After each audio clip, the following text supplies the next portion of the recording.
I'm going to cut to the chase. Fully understanding Slavic pre-Christian paganism is impossible with the evidence that has survived. Early Slavs did not have a writing system, and so there are no surviving sources from them that could tell us about their beliefs. Even once the Slavs started to write, usually due to their adoption of Christianity, they did not create any amalgamations of older stories or poems that would give us a greater understanding of pre-Christian Slavic mythology and beliefs. There are no surviving Slavic epic poems like Beowulf, no poetic and prose Eddas like those about Norse mythology, and certainly there are no grand descriptions of Slavic gods and goddesses like those of ancient Rome or Greece. The study of Slavic paganism thus has to almost solely rely on short snippets of written evidence about Slavic pagan beliefs that have survived in external Christian and Muslim writings about the Slavs, or in later Slavic Christian writings that scolded other Slavs for still practicing paganism. All of these are naturally always derogatory towards paganism, but they nevertheless do give us valuable, even if short, snippets of information about pagan Slavic gods and rituals while they were still practiced. There are also Slavic oral folk tales that antiquarians have largely compiled in the 18th and 19th centuries, but these were written down at a time when ethnic identity was transformed into national pride. For modern Slavs, this meant communicating with their ancient Slavic predecessors, and if there was not enough material to call upon to strengthen this connection with their roots, the myths and legends had simply to be invented.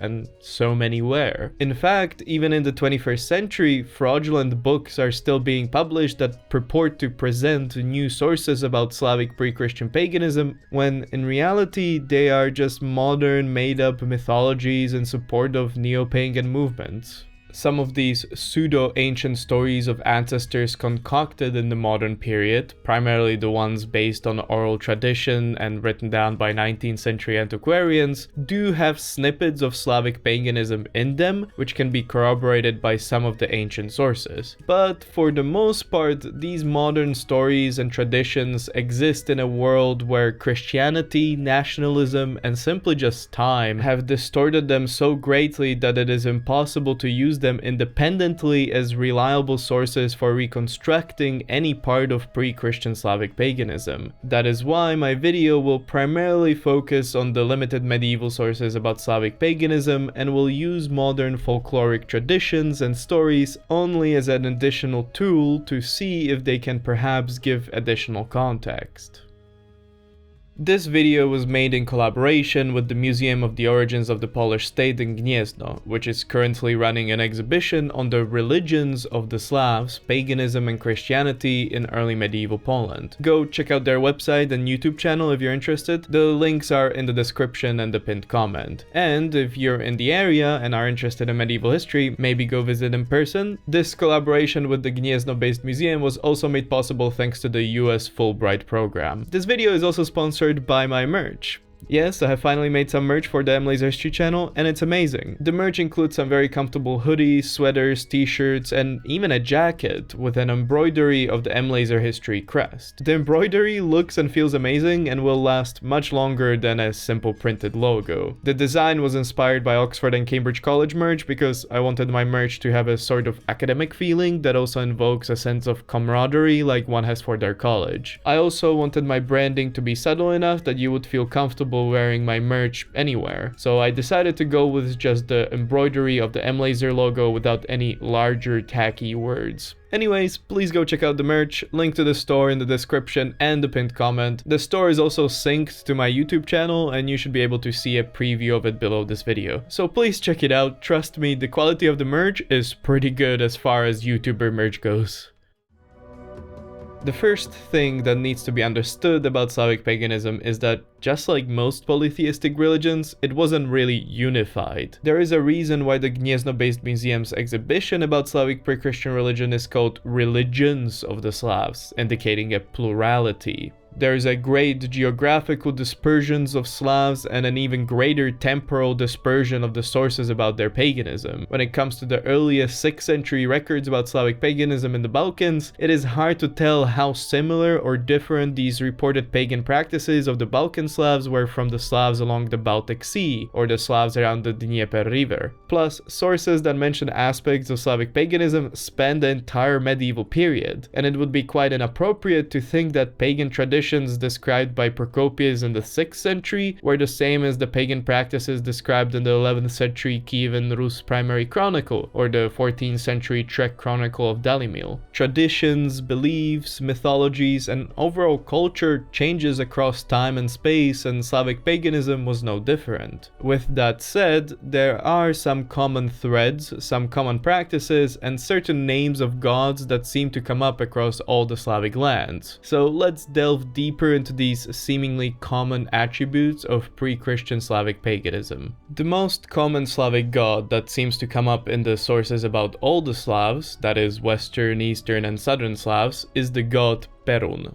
Perun was described as the god of lightning, the sky, rain, and war. He was also the keeper of oaths and was represented by an oak tree. The earliest mentions of the Slavs in the 6th century by Procopius talk about how the Slavs believe that a single god, creator of the lightning bolt, is the sole lord of all things, and they offer him sacrifices of cows and all manner of victims. Nevertheless, they also venerate rivers, nymphs, and other divine beings, and make sacrifices to them too, and perform practices of divination during those sacrifices.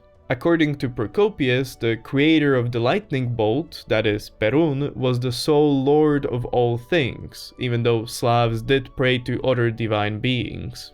This showcases just how important Perun was in Slavic paganism, but as it will become clear later, he certainly wasn't the sole lord, as Procopius erroneously seemed to have believed, nor was Perun always the most important god. Perun seems to have been venerated by all Slavs, but just like in ancient Greece, where each city venerated different patron gods like Athena in Athens or Poseidon in Corinth, so did the different Slavic settlements and tribes put more or less emphasis on different Slavic deities while still recognizing the importance of other major deities, one of whom was Perun. Whether Perun was the king of all gods, kind of like Zeus, or he was more of a son of a king god like Thor, or whether the Slavic pantheon even had a monarchic structure rather than a more democratic one, we simply don't know.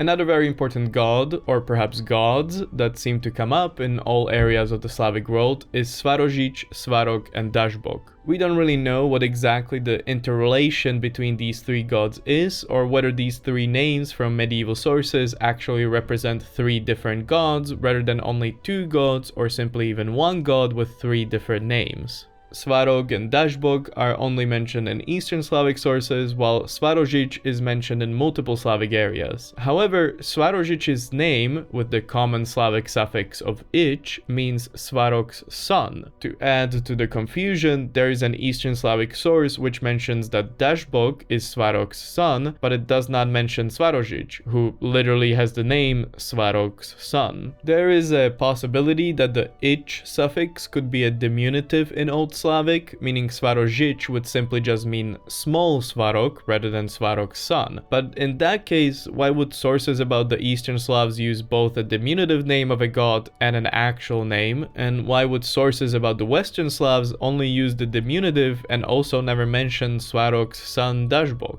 Perhaps the Western Slavs used both the diminutive and the real name of Svarog, just like the Eastern Slavs did, and may have even venerated Svarog's son Dashbog, but the sources for that have simply not survived. All of this, though, begs the question of whether Svarog had two sons, or if Svarožić and Svarog are the same god, just with two different names. Unless new sources of information are found, we will never know. As for the role of these gods in Slavic paganism, according to an anonymously added explanation in one version of the 12th century Primary Chronicle, Svarog was the god of the forge and smithing, and his son Dashbog was the god of the sun. On top of that, two medieval medieval Eastern European sermons that argue against paganism mention that Svarožić, the god of fire, should not be worshipped. In the Western sources, the bishop Thietmar only mentions that the most important of the gods is called Svarožić, and he is honored and worshipped by all the Polybian Slavic pagans above all else. But there are no surviving mentions in Western sources about the role of Svarožić. As you can see, all three possible gods, Svarog, Svarožić, and Dashbog, have unifying mythological themes as they are gods of the forge, fire, and the sun respectively. Whether this unifying theme exists because they are related or because they are the same god in one way or another with different name variations is impossible to tell. In fact, it is not uncommon for polytheistic religions to have gods that, over time, meld into one god or for one god to appropriate the job of another. Considering the vast geographical and temporal nature in which Slavic paganism operated, it wouldn't be far-fetched to think that all these gods evolved and changed differently in different parts of the Slavic world. With that said, despite the somewhat ambiguous nature of these fire and sun gods, it is very clear from the medieval sources that Slavic pagans worshipped the fire and sun in one way or another. A medieval Muslim writer talks of the Eastern Slavs as fire worshippers, and a 13th century source from today's Croatia talks about how around the winter solstice and the new year, the locals bring great logs of wood and set them on fire, which brings them great joy. A 15th century Polish sermon says all are warned that on Holy Wednesday they may not light the grumatki bonfires,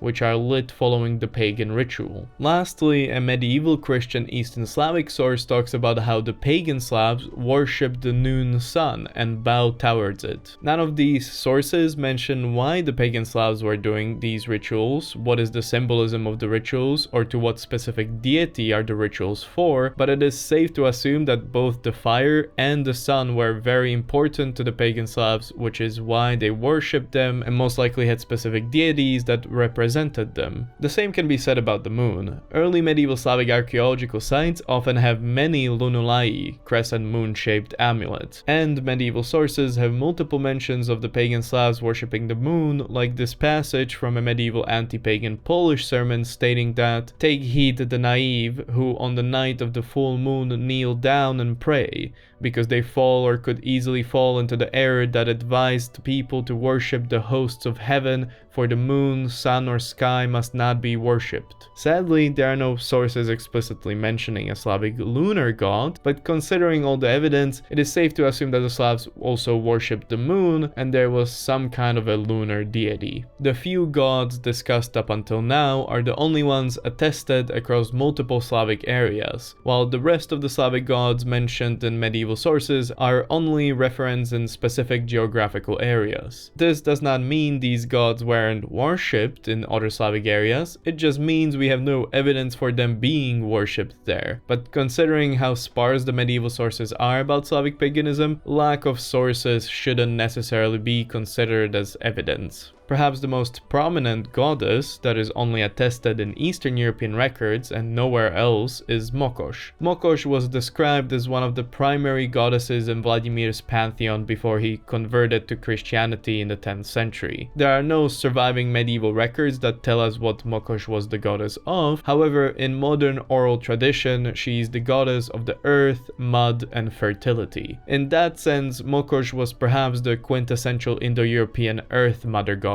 like Gaia. Other gods mentioned in only specific geographical areas include Triglav, literally meaning the three-headed one who was attested to be worshipped in Szczecin, Veles or Volos, an Eastern Slavic god of cattle, and possibly also the underworld and music, Redigast, a god of oracles worshipped by Polybian Slavs, and the last one I'll mention is Sventovid, who was worshipped on the island of Rugen. He had 4 heads and was another oracle god, and also perhaps a god of agriculture and war. There are a myriad of other pagan Slavic gods, sparingly and with very little context mentioned in medieval sources, but it is impossible to know from the sparse sources what kind of gods they were, what they did, and how they related to each other.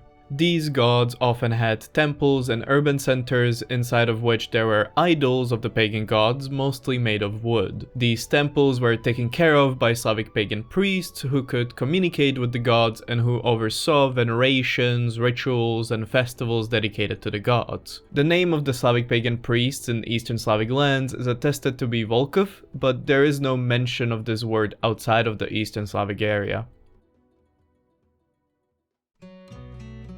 Other than gods, however, Slavic pagans, just like most other Indo-European pagans, also worshipped sacred lakes, trees, springs, meadows, and rivers. Often these areas were seen as inhabited by supernatural beings, which could have been both vengeful and helpful depending on whether they were correctly venerated. An example of such creatures is Vili, a type of supernatural creature that is mentioned in medieval Eastern European sources, but sadly without any description of their role. Vili do, however, also exist in modern Slavic folk tales, where they represent a fairy type of creature that exists in ponds and forests, where they form fairy circles, sing and dance, and can be both helpful and vengeful depending on the story. Speaking of ponds, all Slavic pagans believed in some kind of a supernatural water person / goblin living in lakes and rivers. This can be seen by the fact that all modern Slavic languages have some kind of an attested version of the name Waterman, and the fact that multiple medieval sources mention how the Slavs make sacrifices to the quote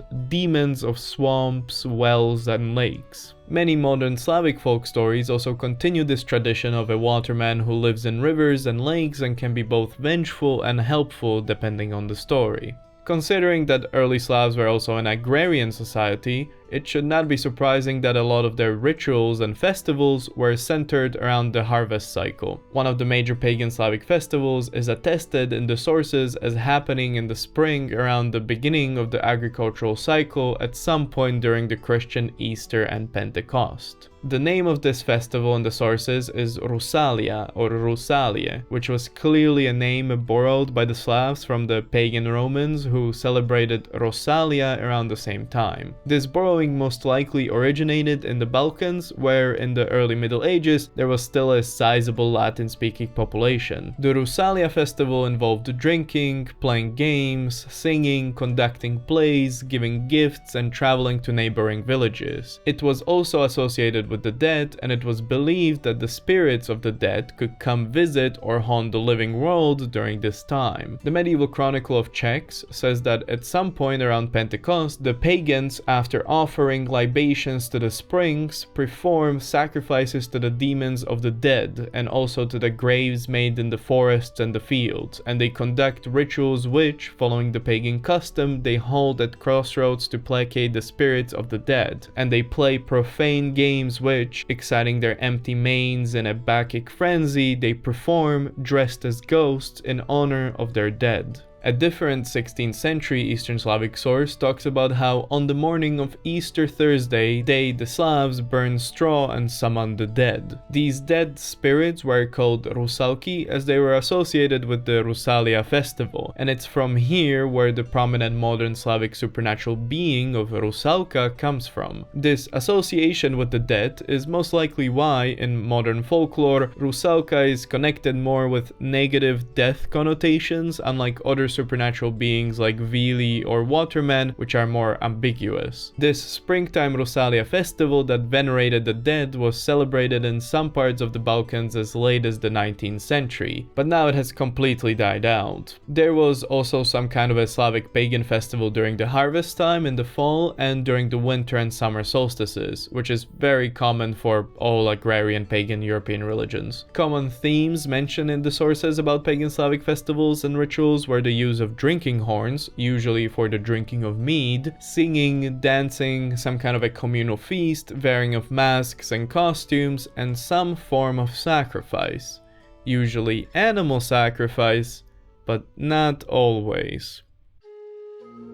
Many sources from all around the Slavic world mention pagan Slavs practicing some form of human sacrifice. Patriarch Nicholas I in the early 10th century talks about how unconverted pagans in Bulgaria still conduct human sacrifices, while another Byzantine source talks about Sviatoslav I and his army slitting the throats of the majority of the enemy prisoners and men and women according to the custom of their homeland. As offerings to the dead, they drowned unweaned babies and roosters in the Danube. The Western Chronicle of the Slavs talks about how the Polybian Slavs sacrifice as victims to their gods cows and sheep and also Christian men, with the same source also adding that Slavs sacrificed foreigners. From the sources, it seems like rather than sacrificing other Slavs, human sacrifices conducted by Slavic pagans were mostly of foreigners, largely slaves, Christian preachers, and prisoners of war.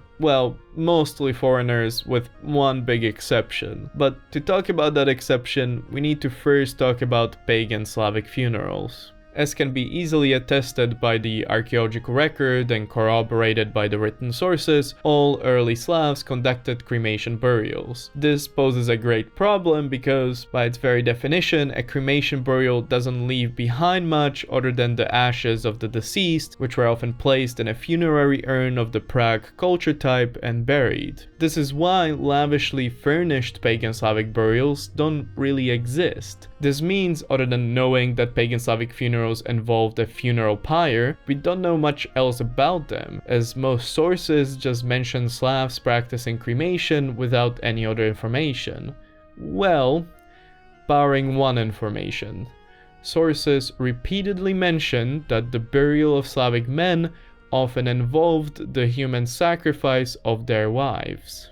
As described by historian Alvarez Pedrosa and Marinas, all the medieval extant sources coincide in describing the burial ritual as the cremation of the corpse closely linked with the sacrifice of the widow in all the Slavic areas, that is, South, East, and West Slavs, which would constitute evidence of its ancient and pan-Slavic character. A 6th century Byzantine source talks about how the majority of Slavic women consider the death of their husbands to be their own death, and they drown themselves because they believe that to be a widow is not to live. Another 9th century Byzantine source mentions the same thing, while an 8th century source about the Western Slavs talks about how the Slavs, who are the most degenerate and depraved of all the human races, so zealously respect the bonds of matrimony that the wife renounces life when her husband dies, and they believe that a woman is worthy of their praise if she takes her own life and is burned along with her husband on the funeral pyre.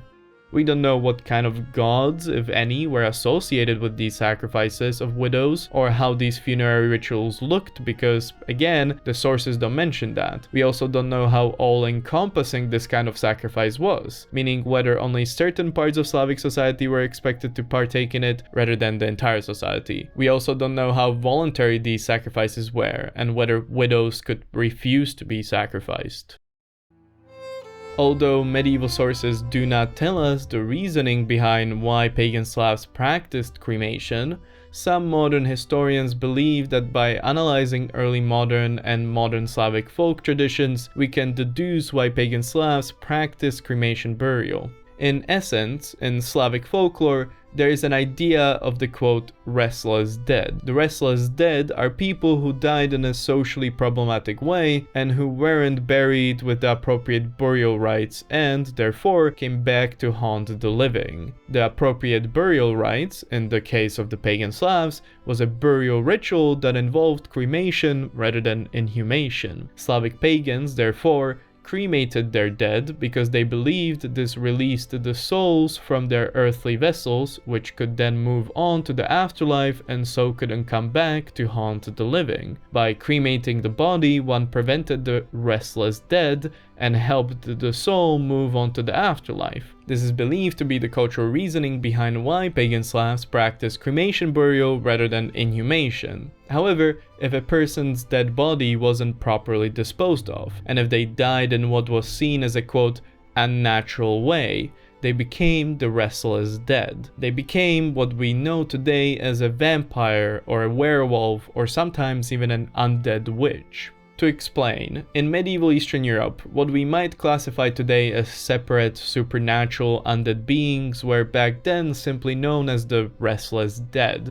There wasn't a defined canon with strict classifications, and the Latin word for an undead witch, striga, was interchangeable with Slavic words which today mean vampire and werewolf, but back then just meant a harmful undead being. Basically, in the Middle Ages, any kind of undead being in Eastern Europe could be described by these three words, regardless of whether they were a nightly shapeshifter, a bloodsucker, had undead magical powers, or all three. It was only in the modern period that these words started to represent stylistically distinct undead creatures rather than just any quote, restless dead creature. As pointed out by Lisa Bundasen, the original Slavic vampire bears no resemblance to the genteel vampire of fiction. The Slavic vampire also was referred to as the revenant, a supernatural being who returns from the dead. In folklore, the revenants are people who died before their time and have returned to bring death to their friends and neighbors.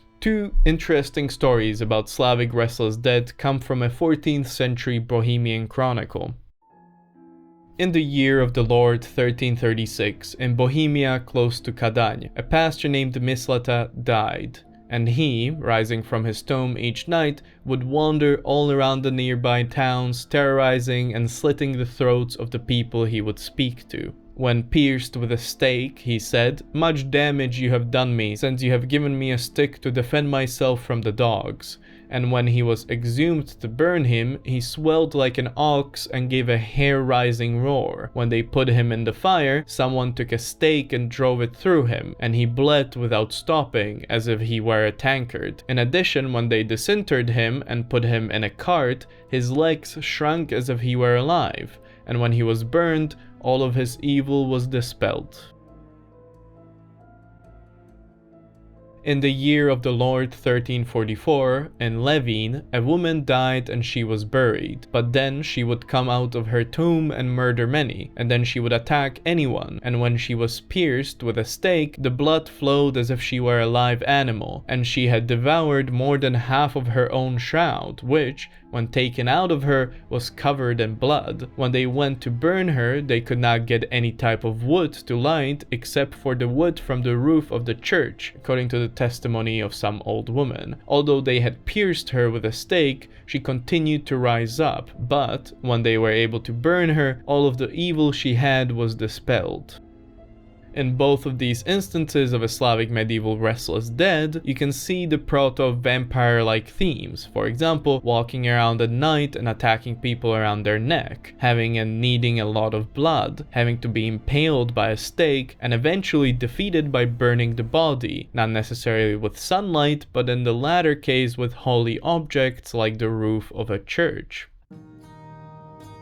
Álvarez Pedrosa and Marinas believe that the vampires, werewolves, and overall the restless dead were the creation of high to late medieval Slavic folklore. This is because, as Slavs became Christianized, they abandoned cremation burials in favor of inhumation burials, which was in opposition to the proper disposal of the dead in pagan Slavic culture. This cultural clash between former pagan practices and new Christian practices then led to the evolution and increase of sightings of the restless dead, as dead bodies could now come back to life since they weren't cremated anymore. This is also why the stories of the restless dead, like the ones shared prior, often ended with having to burn the body because that was what the pagan Slavic tradition dictated had to be done to let the soul move on to the afterlife. Therefore, according to this theory, the Slavic vampire and werewolf were a product of a Slavic Christian society trying to come to terms with the cultural changes that Christianization brought about. As is often the case in history, and as I will always stress in my videos, none of this happened in a vacuum. Slavic paganism didn't evolve, change, and die out in a vacuum. Rather, it existed in a complicated web of cultural interconnectedness between Christian, Germanic, Baltic, Iranian, Roman, and various nomadic cultures and beliefs. For example, originating in the Balkans, the Latin name for a Roman pagan spring festival, Rosalia, became the name for a Slavic spring festival and a Slavic supernatural being. The axe of Perun pendant, which is found all across the Eastern Slavic world, was most likely a borrowing from the Norse tradition of wearing pendants of miniature weapons like Thor's hammer. Perun and Thor also most likely melded into one god in Eastern Europe as the Varangians, Norse settlers of Eastern Europe, assimilated into the local population. In fact, Christian writers would sometimes associate Slavic pagan gods with the Germanic gods they were more familiar with, like in the case of the 11th century ecclesiastical history, which talks of the Polybian Slavs being still lost in the errors of paganism, ignorant of the true god and caught in the rat trap of ignorance, worshipping Odin, Thor, and Freyr, and other false gods, or rather demons. In the manuscript, the writer clearly specifies that he's talking about the Polybian Slavs, but identifies their gods with the Germanic ones. Plus, mead, drinking horns, lunulae, cremation burials, wolf veneration, and more, which are attested in Slavic paganism, were also just as prominent in Celtic, Germanic, or pagan Roman cultures. How many of these commonalities, along with the many other not mentioned, existed because of an early medieval cultural exchange or because of a common Indo-European heritage is hard to say, but one thing is for certain. Slavic paganism was a multifaceted, heterogeneous religion that, just like its practitioners, was influenced by all the cultures and religions that existed contemporaneously with it and around it. Special thanks to the people at the Museum of the Origins of the Polish State in Gniezno for providing me with information, footage, and images of their collection. If you find this topic interesting, go check out their website, YouTube channel, or visit in person. The link's in the description. I would also like to stress that this video was only an introduction to the topic of Slavic paganism, and even though I did talk about some of the current debates about Slavic paganism in academic circles, there are still more I didn't have time to mention. For example, it is debated whether Slavs used the axe of Perun or whether it was only used by Norse settlers in Eastern Europe. The existence of some gods is also debated, and the whole idea of a unified Slavic pantheon is also being debated, with some historians arguing that Slavic paganism was a very localized religion without any greater shared pantheon of gods. So if you're interested in learning more about all these academic arguments, go check out my bibliography, link in the description. Also, please check out my merch. It really is quite good, and I couldn't be happier about the embroidery, which looks very nice. The embroidered M-Laser crest really makes the merch look and feel like merch of some kind of a historical institution, and that is the vibe I was going for. So if you like that vibe and want to support the channel, please consider buying one. I will also add more merch as time goes on, but I want to make sure it's up to my standard first, so I have to order production samples and test them and all that. That is why it may take a while before new merch shows up on the store. However, if you have any suggestions for other kinds of merch you would like to see, please let me know. As always, thanks to my patrons, without which these videos would be impossible, and special thanks to my deity tier patrons Kim and Rohan. Other than that, my name is M-Laser, and stick around for history.